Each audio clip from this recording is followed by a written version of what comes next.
이세돌 구단과 인공지능 바둑 프로그램 알파고 간의 맞대결이 시작됐습니다. 인간의 직관력과 인공지능이 겨루는 세계의 대결. 자세한 소식 잠시 후 전합니다. 북한 관련 이슈로 함께하는 통할 한반도. 오늘은 대북 제재가 본격적으로 시작된 가운데 북한 내부의 분위기는 어떤지 고려대 남강구 교수와 살펴봅니다. 한국교회의 건강한 생명력을 불어넣는 응급처치 프로젝트 믿음의 행진. 오늘은 카페라는 소통의 공간에 교회를 세운 이생 목회 현장 안민호 목사에게 들어봅니다. 안녕하십니까? 문강원 목사입니다. 유럽연합이 난민 수용으로 몸살을 앓고 있는 그리스를 위해 부채 감면을 검토하겠다고 밝혔습니다. 그 많은 어려움에도 불구하고 지금까지 그리스 국민들이 보여준 헌신적인 보살핌은 칭찬받아야 마땅한 일이었는데요. 부채를 감면해주는 것으로 난민 문제를 그리스에게 떠넘기는 일이 있어서는 안 되겠고요. 이번 결정은 다만 그동안의 수고에 대한 인류애적인 보상으로 여겨졌으면 좋겠습니다. 그래서 우리가 선을 행하되 낙심하지 말아야 될 이유를 그리스를 통해 또 한번 확인할 수 있었으면 좋겠습니다. C채널 매거진 굿데이, 오늘은 3월 10일 목요일입니다.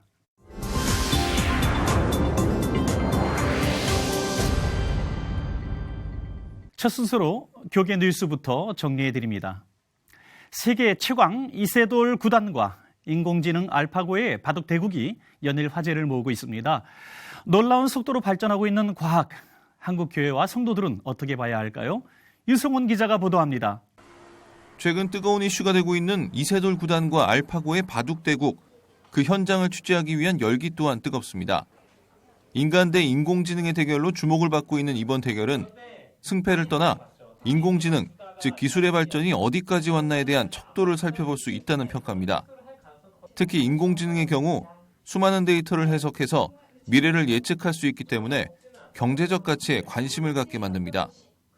이 알파고랑 이세돌 간의 바둑 대결은 단순한 바둑 대결이 아니라 이 데이터들 수많은 데이터들을 어떻게 해석하고 그 종합적인 사고를 과연 컴퓨터가 할 수 있는가에 대한 인공지능에 대한 테스트의 장이지 단순히 바둑을 인간이 이길 것인가 컴퓨터가 바둑을 이길 것인가에 대한 대결은 아니다라고 생각을 하고.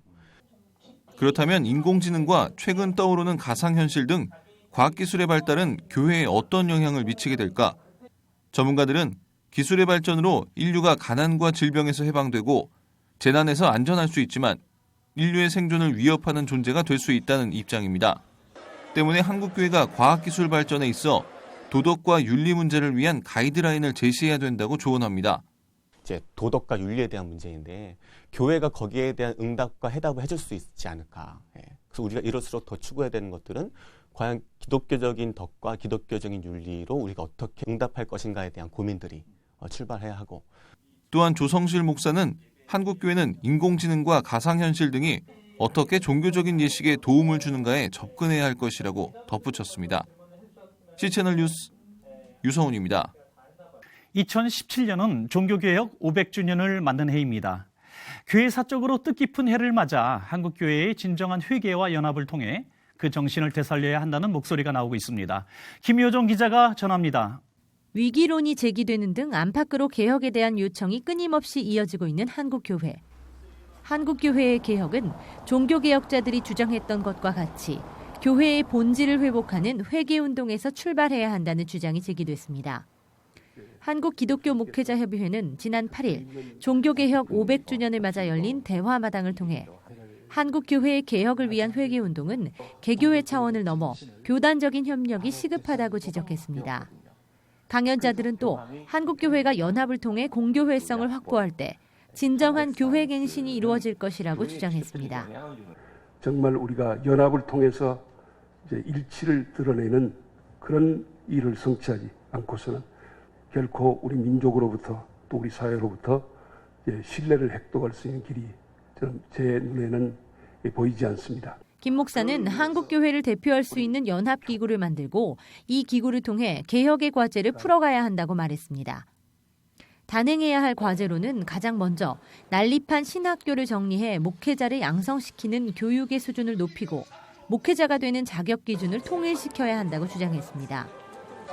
여기에 각 교회별로 천차만별로 지급되고 있는 목회자 사례비를 평준화해 재정난으로 경건의 능력을 상실하는 목회자가 나오지 않도록 해야 한다고 덧붙였습니다.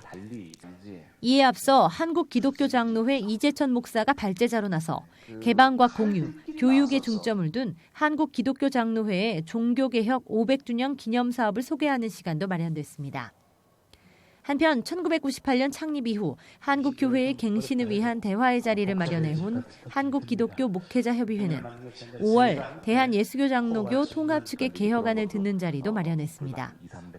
종교개혁 500주년을 맞은 각 교단의 상황을 점검하고 공유해 개혁의 정신을 이어갈 수 있는 실천 방향을 지속적으로 모색한다는 계획입니다. C채널 뉴스 김효정입니다. 그 밖에 교계 소식 이어서 전해드립니다. 한국교회 평화통일기도회 파주본부 출범식이 파주 지역 40여 개 교회와 기독단체가 참석한 가운데 지난 9일 헤이리 교회에서 열렸습니다. 출범식에 앞서 열린 감사예배에서 영태성결교회 양상규 목사는 그리스도인은 하나님의 부르심을 받아 민족적 사명을 감당해야 한다며 기독교적 신앙과 양심으로 일어난 3.1운동의 정신을 이어받아 통일을 위해 눈물로 기도해야 한다고 설교했습니다. 한국교회 평화통일기도회는 한반도 통일을 위한 전국적 초교파적 기도운동을 펼치고 있으며 이날 전국 최초로 공식적 지역연합체를 구성한 파주본부는 매월 첫째와 셋째 주 수요일 파주 지역 교회를 순회하며 기도회를 진행할 예정입니다.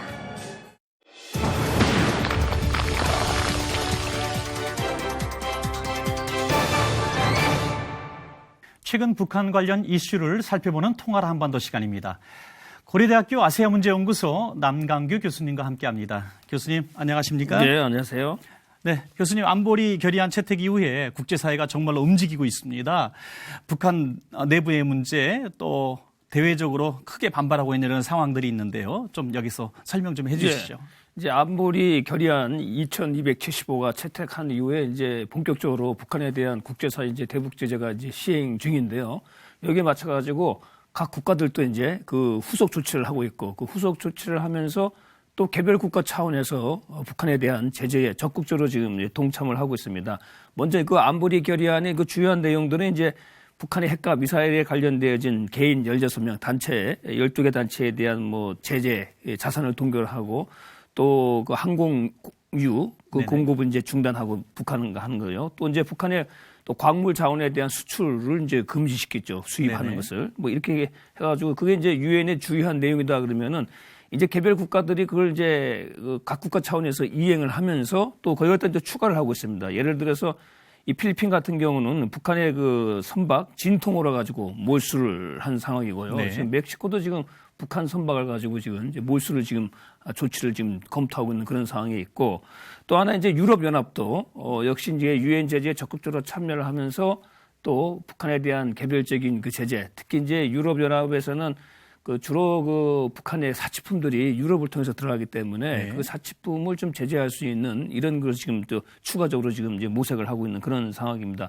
그리고 또 하나 이제 뭐 중국, 러시아도 역시 지금 그 유엔에서 그 입항을 금지한 북한의 선박에 대해 가지고 지금 그 입항 거부 조치를 지금 취했다는 소식도 들어와 있습니다. 네네. 여기다가 이제 우리 정부도 개별적으로 북한에 대해서 이제 독자적인 제재 내용을 또 추가적으로 발표를 해가지고 그야말로 이제 유엔을 중심으로 해가지고 북한에 대한 일종의 그 제재 지침이 내려간 상황 속에서 전 세계 각 국가들이 지금 이제 여기에 속속 동참하면서 또 유엔 제재 말고도 개별 국가들이 자신들이 취할 수 있는 대북 제재를 지금 하고 있는 그런 상황이죠. 이런 상황이기 때문에 지금 북한이 상당히 지금 어려운 상황으로 가고 있고 지금 벌써 북한 내부에서도 북한 주민들이 상당히 그 좀 어려워지고 있는 그렇군요. 특히 이제 그 예. 북한하고 중국 사이의 국경 그 부분에서 무역 거래가 거의 지금 이제 중단된 상황 또 밀무역도 상당히 지금 어려워진 상황이 됐기 때문에 북한 내에서도 이 지금 물가가 오른다거나 쌀값이 오른다거나 뭐 또 그 상품이 지금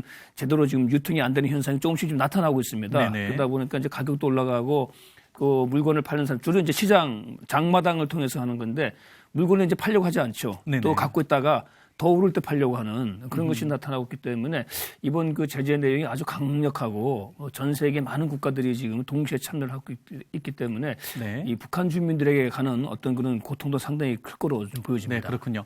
정말 국제사회가 강력하게 제재를 하고 있는 이런 현실을 우리가 보고 있는데요. 네. 우리 정부가 8일날 발표한 그 제재 내용도 좀 소개해 주시죠. 예, 그래서 이제 우리 정부도 유엔 그 결의안이 원활하게 시행될 수 있는 이제 국내법 체계를 이제 정비함과 동시에 또 우리가 또 할 수 있는 이미 이제 우리 정부가 개성공단 중단을 이제 발표를 하지 않았습니까? 그건 지금 시행 중이고 여기다 이제 추가적으로 이렇게 했는데 몇 가지 그 내용을 좀 보게 되면은 북한과 관련한 선박의 국내 입항을 전면 이제 금지를 했습니다. 그렇군요. 그래서 네. 북한과 교역하는 삼국 선박들이 이제 못 들어오게 되죠. 이게 무슨 얘기냐 그러면은 북한과 거래하는 국가들은 북한이 워낙 교역량이 작기 때문에 그 네. 북한만 갔다가 본국으로 돌아가지 않습니다. 북한 가서 무슨 물건을 싣고 왔다가 뭐 잠깐 일본 또 우리 한국의 항해 좀 잠깐 기차겠다가 가거든요. 그렇군요. 여러 군데 이제 그 교역을 모아가지고 운송해야만이 화물선의 어떤 이익이 좀 나기 때문에. 네네. 근데 그것마저 금지시키게 되면은 이 북한은 이제 그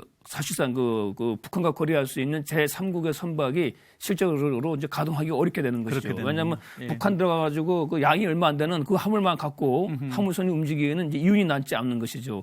이 내용이 상당히 그 북한에게 주는 어떤 제재 효과가 좀 크다고 볼 수가 있겠고요. 또 하나 이제 그 핵과 미사일 개발과 관련해가지고 이제 개인과 단체에 대한 또 제재에 이제 추가 임무를 좀 해놨습니다. 여기서 추가 임무를 보게 되면은 이제 지금 이제 물론 지금 유엔 차원에서 이제 김영철이나 박도춘, 전비서 여기 대해서도 지금 우리가 그 제재를 이제 하고 있는 그런 상황이고요. 또 하나 우리가 주목할 부분들이 우리 남북한 또 이제 러시아가 참여하는 협력 프로젝트가 있는데 이 나신하산 프로젝트를 네네. 일단 이게 중단이 됐습니다. 이게 네네. 그동안 한 3차례 걸쳐가지고 시범 사업을 통해서 해왔는데 이것도 역시 이제 북한의 그 광물 자원 수입에 대한 그 중단을 이제 유엔 차원에서 하지 않았습니까? 네네. 또 북한의 어떤 그 선박에 대한 이용 이런 부분도 지금 중단돼 있긴 상황이기 때문에 지금 결국은 그 나진 하산 프로젝트로 지금 중단된 이 내용들이 지금 아주 우리 정부가 취한 그 네네. 독자적인 대북 제재에서 중요한 내용들입니다. 네, 그렇군요. 지금 이렇게 국제사회가 북한을 압박하고 있는 이런 상황 가운데서 또 정말 역대상 가장 네. 강력하다고 하는 한미연합 군사훈련이 지금 되고 있습니다. 여기에 대한 상황이라든지 또 북한의 반응이 어떤지 궁금합니다. 네, 지금 이제 한미 연합 훈련이 이제 키 리졸브가 이제 시작이 됐죠. 이제 크게 두 가지입니다. 키 리졸브 훈련 또 하나 독수리 훈련인데요. 독수리 연습이 있는데 이 키 리졸브 훈련은 이제 그동안 쭉 이제 한미 연합 훈련, 북한의 어떤 그런 그 남침이나 전쟁 도발에 대비해 가지고 했는데 특히 올해 같은 경우는 북한이 4차 핵실험을 하고 장거리 미사일을 발사한 상황이기 때문에 역대 가장 아주 강력한 그래서 네. 동원되는 군 병력 수도 대규모입니다. 우리나라 이제 그 병력이 지금 한 29만 명, 그리고 미군이 한 17,000명 정도 이렇게 참여를 하는 아주 어마어마하군요. 예. 상당히 큰 규모고요. 또 하나 이제 미국의 핵 폭격기, 핵 추진 항공모함, 그리고 핵 잠수함 등 이게 미국이 또 한미 동맹이 가용할 수 있는 어떤 전력 자산 중에서 최강의 전력 자산들이 이제 투입되는 것이죠. 그리고 또 하나 이제 그 작전 501이라고 해가지고 북한의 어떤 그런 그 남침이나 전쟁 도발에 대해 가지고 이걸 종합적으로 대응해 나갈 수 있는 작전 체계가 이번에 처음으로 이제 훈련에 적용되어지는데 그렇군요. 특징이 유사시에 북한이 핵과 미사일을 발사할 징후가 감지되면 선제적으로 우리 한미가 그걸 타격할 수 있는 선제 타격 그 내용이 이 작전 개념에 들어가게 되어 있습니다. 그렇군요. 그래서 이거는 이제 크게 키리조 훈련은 사실은 이제 유사시 전쟁을 상황해가지고 이쪽이 그 시뮬레이션입니다. 그래서 주로 컴퓨터를 동원한 그런 이제 훈련이고 그 외에 이제 그 독수리 연습 같은 경우는 직접 군인들이 야외 기동 훈련을 하면서 이렇게 하는 그런 훈련으로 구성되어 있고 또 하나 이제 한미 그 해병이 연합적으로 해가지고 네네. 그래서 이제 미군 해병이 한 7,000명 정도가 참여하는 또 우리 해병대가 참여하는 그 쌍용 훈련도 같이 진행이 됩니다. 그래서 역대 어떤 때보다 많은 군인들 또 네네. 아주 그 강력한 그 전력 자산들 그리고 또 하나 그 방금 제가 설명드린 것처럼 북한의 핵과 미사일에 대해서 선제적으로 타격해 볼 수 있는 그걸 또 연습해 볼 수 있는 그런 그 연습이 이제 이번에 한미 연합 훈련을 통해 가지고 실시됩니다. 네, 그렇군요. 정말 마지막 질문을 한 번 더 드리고 싶은데요. 한치 앞을 내다볼 수 없는 전국인 것 같아요. 과거 어느 때보다도 북한을 이렇게 경제적인 압박을 하고 또 정치적으로 국제사회가 이렇게 또 압박을 하고 또 우리 한국도 이렇게 독자적인 압박을 하고 있는 또 군사훈련도 하고 있는 이런 상황 가운데서 국민들은 지금 전쟁에 오는 것이 아닌가 하는 공포와 두려움이 있습니다. 우리 전문가로서 한번 쭉 여기에 대해서 말씀해 주시고 이게 옳은 해법인지 아니면 어떤 또 다른 방법이 있는지.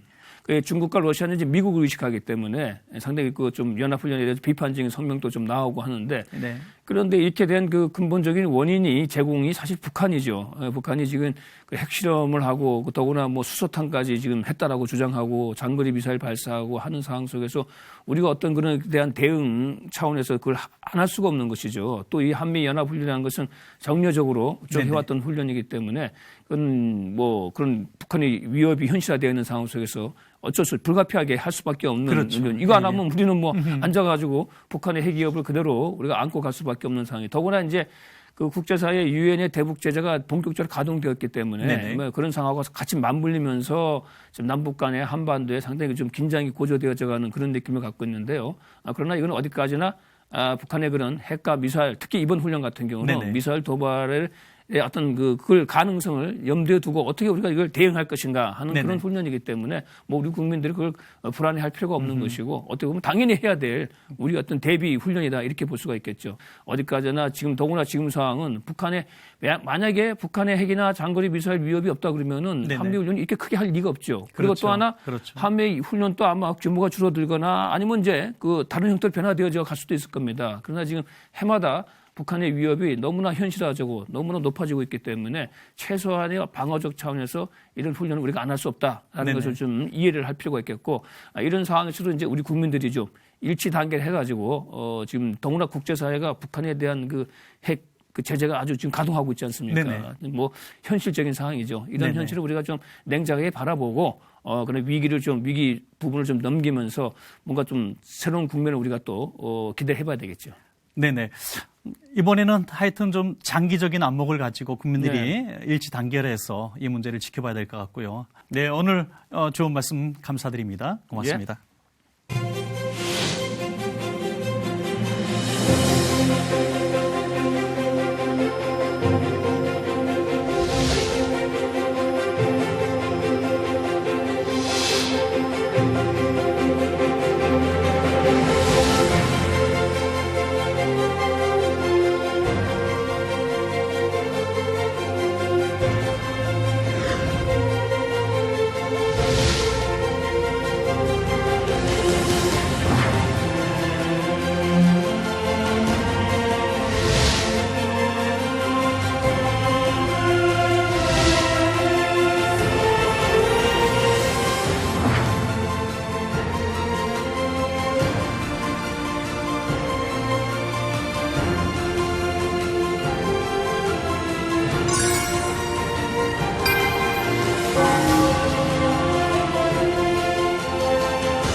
매주 이 시간 건강한 사역으로 주님께 영광이 되는 교회와의 만남을 통해서 한국교회의 희망을 전하고자 합니다. 오늘 함께할 교회, 먼저 화면으로 만나보겠습니다. 서울시 용산구 가럴동에 위치한 커피와 교회. 평범한 카페로 보이는 이곳은 평일에는 카페로 활용되지만 주일에는 예배드리는 장소로 바뀝니다. 지난 2011년 선교적 교회를 지향하며 커피를 목회에 접목시켜 시작된 카페교회.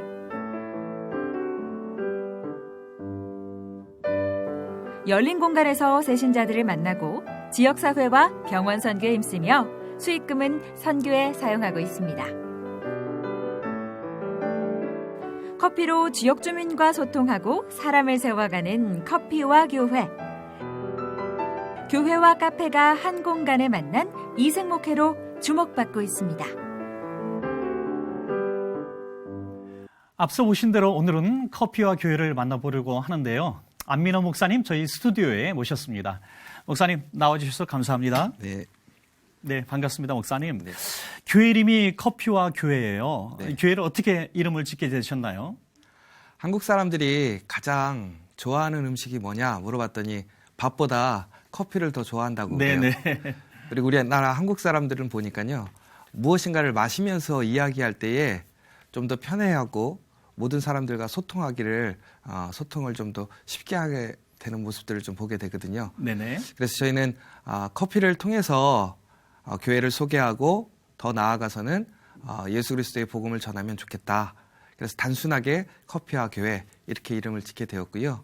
저희가 교회를 창립한 것은 실질적으로 창립한 것은 2011년도이긴 하지만 네. 저희가 그에 앞서서 2010년도에 교회를 준비하기 위해서 홍대에서 카페를 빌려서 한 6개월 정도 교회를 준비하는 작업을 했었고요. 그렇군요. 그리고 나서 이제 현재 있는 가롤동 커피와 교회 지저스 커피로 저희가 장소를 옮기고 본격적인 사역을 시작하게 되었습니다. 네, 그렇군요. 종종 카페를 이용한 교회를 하시는 목사님들을 뵌 적이 있어요. 근데 목사님은 또 개인적으로 또 그런 이유가 있으실 텐데 카페를 겸한 교회를 하시게 된 이유가 있습니까?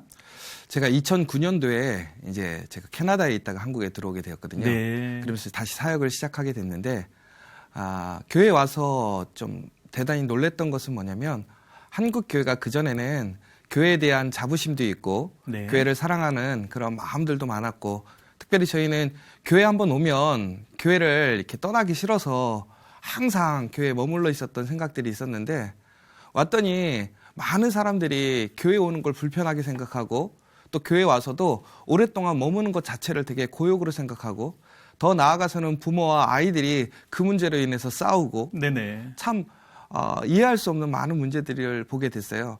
그래서 어떻게 하면 사람들이 교회에 즐거운 마음으로 또 기쁘게 와서 예배를 드리고 더 나아가서는 오랫동안 교회에 머무르면서도 감사하고 행복할 수 있을까. 네네. 그리고 교회는 단지 주일만 오는 것이 아니라 저희는 매일매일 교회에 올 수 있어야 된다고 생각하거든요. 그렇군요. 예. 그러려면 네. 어떻게 해야 될 것인가 이렇게 생각하게 되다가 이제 교회를 그렇게 하게 되었고요. 네네. 어쨌든 카페를 하시잖아요. 카페를 하기 때문에 영업을 해야 되는데 네. 그럼 손님이 얼마나 오셔요? 저희가 평균적으로 보니까 뭐 대단히 잘 되는 카페는 아닌 것 같고요. 그렇군요. 그래서 한 60에서 70명 정도는 평균적으로 오시는 것 같아요. 네. 뭐 더 많이 오실 때도 네. 있고 더 적게 오실 때도 있지만 그런데 저희의 특징은 일반 카페하고는 다르게 단골 분들이 많다라는 거예요.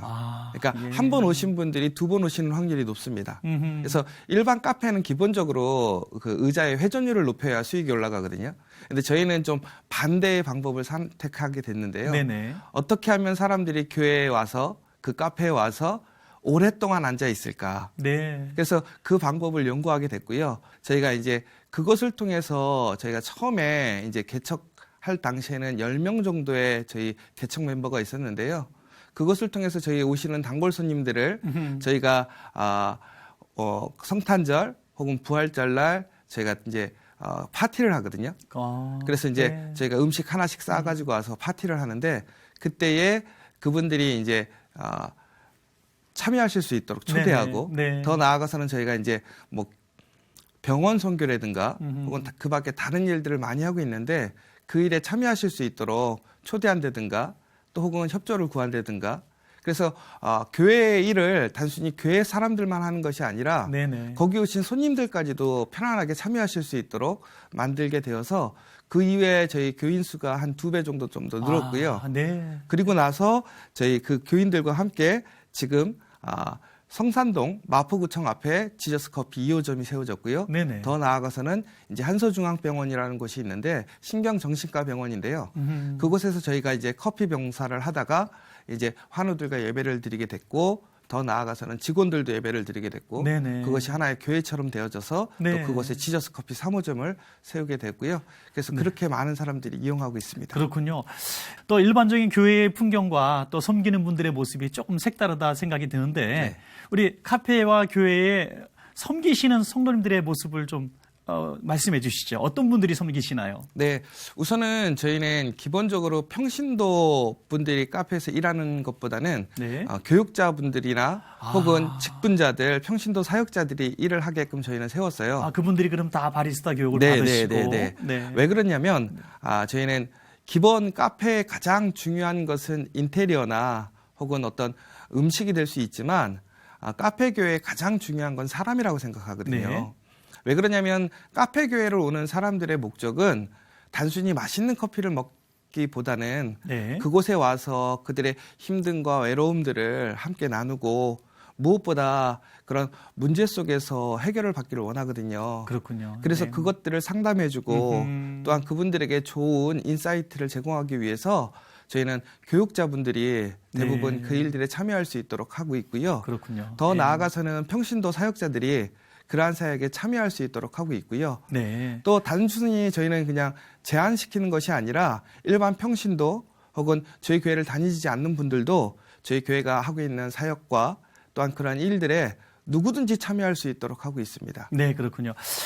일반적으로 카페 하면 차를 마시는 곳, 교회 하면 예배를 드리는 곳, 이렇게 알고 있었던 우리 고정관님이 있는데 요즘 카페 교회가 많이 생기고 있습니다. 네. 그래서 카페와 교회를 이렇게 같이 하다 보면 분명히 목사님께서 경험을 통해서 이건 장점이고 이건 단점이다는 것이 있을 텐데 그런 카페 교회를 꿈꾸고 있는 많은 분들이 계실 텐데 장단점을 좀 소개해 주시죠. 설명 좀 해 주시죠.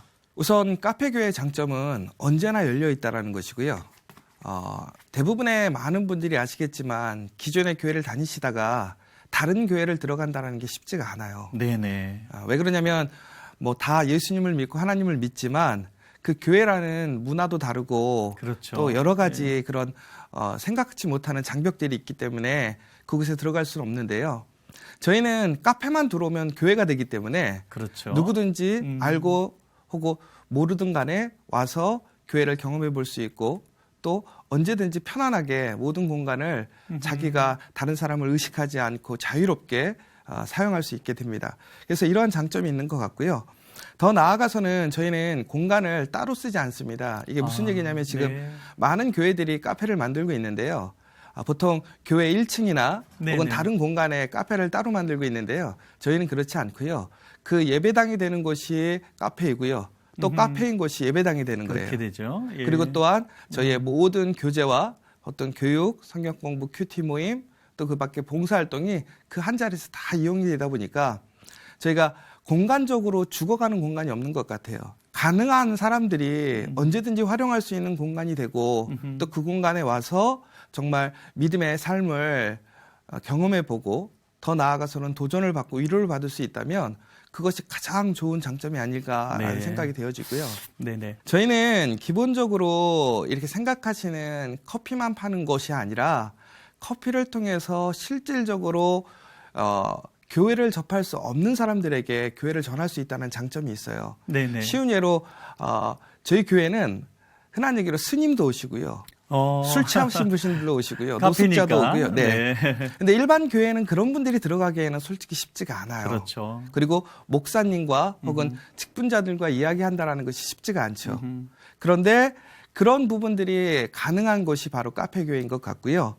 또한 이 카페 교회를 통해서 저희가 흔한 얘기로 요즘에 가장 핵심이 되는 게 뭐냐면 융합 혹은 확장이라고 얘기를 하는데요. 카페 교회는 어떤 것과도 융합이 될 수 있고요. 확장이 될 수 있습니다. 네. 예를 들자면 저희 교회가 지금 실질적인 주일날 예배에 나오시는 분들은 20명밖에 되지 않아요. 네네. 그런데 저희가 이 카페 교회를 통해서 예배를 드리고 또 선교하고 함께 협력하고 또한 저희 교회 사역에 참여하시고 또 다른 교회를 다니시지만 그럼에도 불구하고 저희 교회 사역들과 선교에 참여해 주시는 분들의 숫자를 대략 따져보면 400명 정도가 돼요.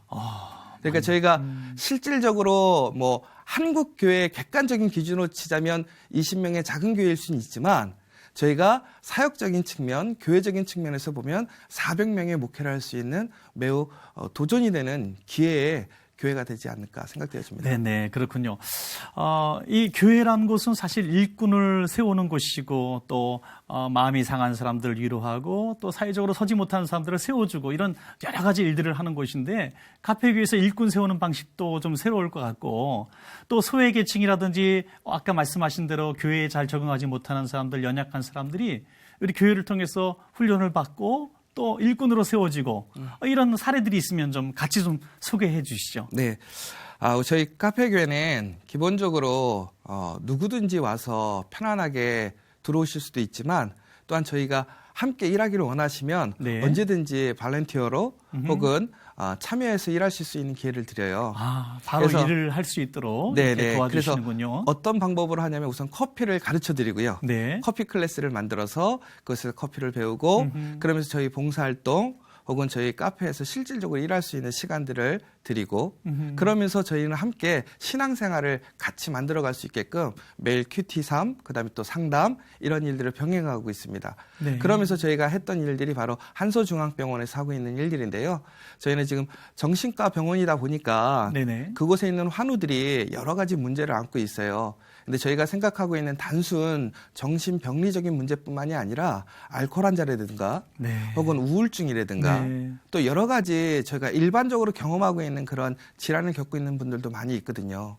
그런데 그분들에게 가장 큰 문제가 뭐냐면 소망이 없다라는 거예요. 네. 그리고 또 사람들과 관계 맺을 수 있는 기회가 없다라는 거예요. 그렇죠. 근데 저희가 그곳에서 이렇게 커피 교실을 하고요. 더 나아가서는 그 커피 교실을 통해서 그분들이 봉사할 수 있게끔 하고요. 네. 또 이제는 저희가 준비하고 있는 게 그분들을 바리스타 교육을 하고 있거든요. 네. 그래서 실질적으로 지저스 커피에서 일하실 수 있는 기회들을 저희가 만들려고 하고 있고요. 나중엔 일자리까지 이렇게 네네네. 되는군요. 더 네. 나아가서는 네. 이제는 그분들이 소망한다면 그분들의 가게를 저희가 한평 카페라고 해서 만들어 드리려고 저희가 준비하고 계획하고 있습니다. 네. 마지막으로 커피와 교회의 비전을 좀 말씀해 주시죠. 저희 커피와 교회는 정말 만만한 교회가 됐으면 좋겠어요. 만만한 교회. 네. 아하. 아무나 누구든지 어떤 상황에서더라도 문을 열고 들어올 수 있는 교회가 되었으면 좋겠고요. 그런데 단순히 교회에 들어오는 것으로 끝나는 것이 아니라 그곳에서 그 삶을 오픈하고 함께 그 삶을 다시 세울 수 있는 교회. 그래서 99마리의 양보다 잃어버린 한 양이 온전해질 수 있는 그런 교회. 그리고 더 나아가서는 동네마다 그 작은 카페가 교회로서 세워져서 서로 연합하고 함께해서 아름다운 교회 또 아름다운 사랑을 나누는 공동체가 되었으면 좋겠습니다. 네. 우리 목사님 말씀을 통해서 정말 카페와 교회가 하나가 될 수 있는 정말 아주 아름다운 모습을 이렇게 소개받았고요. 또 카페 교회를 막연하게 생각하는 많은 분들에게 굉장히 좋은 어떤 지침이 되었으리라고 생각합니다. 네. 오늘 귀한 말씀 감사드립니다. 고맙습니다.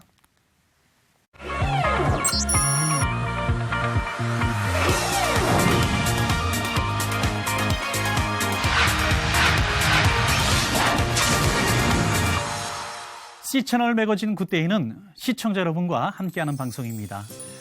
좋은 의견 있으시면 아래 전화번호와 이메일로 연락 주시고요. 인터넷으로도 다시 보실 수 있습니다. 꼭 확인해 보시기 바랍니다. 언제나 그렇듯이 봄이 오는 건 늘 쉽지 않았던 것 같습니다. 올해도 마찬가지인데요. 다시 찾아온 꽃샘 추위는 이번 주말까지 이어진다고 하니까요. 한동안 따뜻한 옷차림 준비하셔야 되겠습니다. 오늘 순서는 여기까지입니다. 시청해주신 여러분 고맙습니다.